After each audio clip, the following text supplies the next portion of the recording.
Hello everyone, it's Shannon with Shannon's Crafty DIYs. Welcome to my channel. Today I'm in a fun collaboration. This one is called the Quick Change Collab, hosted by Theresa B DIY.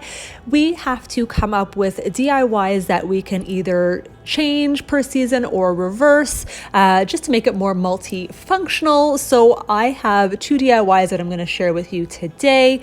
The first DIY, I'm going to start by using this scalloped tray, and I'm going to show you two different ways to use it. So I'm just going to go ahead and remove the sticker. It is very easy to remove. There was no residue, nothing. And what I'm going to do is take some poster board and I'm just going to trace the tray. Now, if you have a smaller plate, for instance, that fits in there, I recommend tracing the plate rather than the tray, because what I had to do after I cut it out, I had to kind of resize it just a little bit and keep cutting off around the circle in order to fit inside the tray. So, and then of course you see here, it's because it's staticky, so it's stuck to the tray a little bit, but it comes out. So what I'm going to do on one side of the poster board, I'm just going to use some jute twine and wrap it around. You'll see in just a second. And what I'm going to do first is I'm just going to measure the center of the diameter of the circle, so that way I know where to start.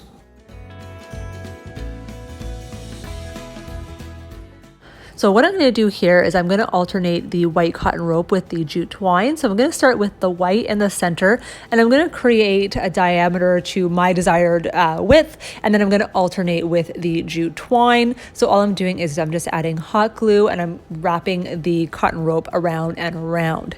And make sure, I find on a flat surface, make sure you know how when you start a new row of twine or cotton, when you're alternating patterns, just keep the seam kind of off center, because you will see on mine I did that, and you have that straight line that you see. I mean, it'll still be covered up with your display pieces, but I just think for next time I'm going to stagger where I start and finish my ropes.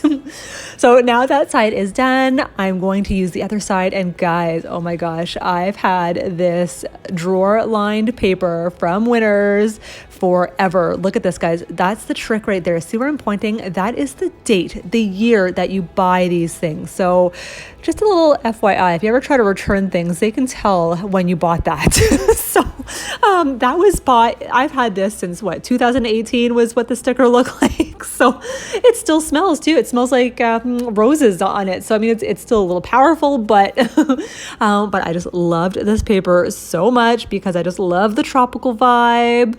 So I like this because the other side, you can use it pretty much all year round, whereas this side, you can use it for the summer, which I absolutely love. So I just measured out the shape of the circle, and now I'm just going to use some Mod Podge and place the paper right on top. Now, I always like to go in the same sort of pattern, whatever shape I'm forming. So if I'm going on a, let's say a bamboo board, I always want the Mod Podge going the same direction. So with like the circle, I'm still going to kind of put the Mod Podge in a circular motion, and make sure you take off as much excess as you can, because otherwise you will get tons of bubbles. So now I'm placing the paper on the back, and I'm just going to spread it out with my hands. Now I didn't get quite to the edge, but guys, remember, I'm at the end, I didn't show you guys, but I just trimmed off the excess paper and it still fit perfectly in the tray. So you guys, you don't really see me ever putting a coat of Mod Podge on top of my projects, but here I am because I want this to be protected if any wetness gets on it as well. So here is one side, and I'm going to show you the other side. Guys, how cute is this? I love this tray. So just before we go into my next DIY, I'm just going to talk about Theresa B DIY. She is the one hosting this challenge, and she just loves everything Farmhouse, and she loves doing hauls as well from the Dollar Tree. Go over and check out her channel and say hello from me. So second DIY, oh my gosh, guys, I've had these. So this is a coaster. It was a 4-pack, and I bought it so in Canada, there is a store called Stokes, and Stokes actually has a Think Kitchen as well. So same thing. So I bought these, but look, it's totally destroyed by all the condensation from the cups and everything. So I'm going to use these into my DIYs. So I'm just taking some of this Dollar Tree acrylic paint. This is the first time I'm using it, guys, and you are right. This is so translucent. Like, it does not cover. That is 2 coats of paint, guys. I know I liked it as a backup, but I'm not sure if I'm gonna keep using this. So I did buy this Deco Art acrylic paint from Michaels. Now you can see the size difference. It was $1.50, so it's a little bit more expensive, but you guys know still to this day, Dollarama is out of stock of their white acrylic paint. So whenever they restock, I'm definitely getting a few bottles to tide me over. But you know what? Michaels in a pinch comes in handy. So like, look at the difference. I am super excited that I had that one as well. Way better. I think this is so beautiful as is now. I'm so glad. I was almost going to toss the coasters because they were destroyed by the condensation, like I said, but you know what? These are great for DIYs. So what I'm doing is I'm going to, you might figure this out already, I'm going to make a garland. I already had this one. I actually called it a doorknob handle. I actually have a DIY video that I did this in, and I can leave that link in the description box. I'm just taking those beads because I did use yarn for that one. I find with yarn instead of jute twine, the yarn definitely stretches out. So I'm just going to repurpose it.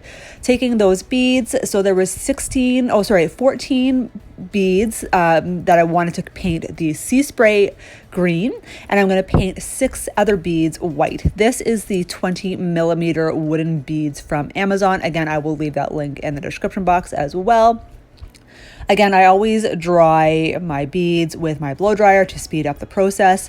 And now I'm just going to make a pattern. I'm going to do 2 sea spray green to 1 white, and then 2 to 1. So now that I have all my beads put on, you see here, I think it looks so gorgeous like this. And look at this, I can make another doorknob one if I wanted to. Look at how cute that would be if you combine each one together on the leaf. However, this one I'm going to make 2 jute twine tassels. I've showed you how to make tassels quite a few times. I don't know if you want to see them. I can leave a video linked in the description box that shows how I make the tassels a little bit better. So here I am just taking that extra long piece of jute twine that I attach the tassel to, and I'm threading them through just the first 2 beads. So that way it just ties everything in together and it hides the extra tassel. So here it is with the tassels. Oh my gosh, guys, I love this so much as is. However, today is all about reversing and changeable decor. So I had some of this magic tape from the Dollar Tree. It is Velcro, which at first I thought when I saw the box magic tape, I thought it was just something like super high and sticky that it would hold, you know, however many pounds of whatever. So this is actually Velcro. So there's 2 rolls in there, one base and one, I don't even know, the connector. How do you describe Velcro? So I'm just cutting 2 small pieces of each, and I'm going to hot glue 1 piece to one of the tassels. And now I'm just going to take the other roll of Velcro and I'm going to just cut it down to size and make sure it's all sticky. It does work. I think obviously the bigger the piece of Velcro, the better stickiness. But however, I'm just putting it over a tassel. So I'm going to hot glue the connector to my tropical leaf. And here you go, guys. You can just attach it to that. Oh my gosh, guys, I love this tassel so much. I'm going to show you guys everything put together at the very end of the video, so stick around. So what I'm going to do, so that one is one option. And another option, I found these beautiful starfish shells from the Dollar Tree. Now, guys, I know this kind of still looks summer. One is summer, one is coastal. But again, you can also add this, like I think green goes well with fall or spring. You could also put, you know, a wooden Easter bunny. Like I know they have those cutouts from the Dollar Tree as well. So remember, guys, you have tons of options with this, and you can change the color of the beads as well. So doing the same thing, just adding the connector Velcro to the starfish, and voila, guys. Oh my gosh, guys, look at how stinking cute this garland is. I had so much fun with this challenge. We are definitely at the end of our video. What do you guys think? 2 options, 2 DIYs created in 2 different ways. I love this. I honestly am so happy that I found this scalloped tray from the Dollar Tree. I did buy 2. Yes, and I've had those candles. You guys remember I've hauled those candles from Costco. So you see the white one here as well. How gorgeous is this look with the tropical leaves as well, guys? Remember, please go over to Theresa B DIYs channel, say hello. I will leave the playlist link in the description box below as well. Remember, I do post videos every Mondays, Wednesdays, and Saturdays, the odd time a new video on a different day. Hope you guys have a wonderful day.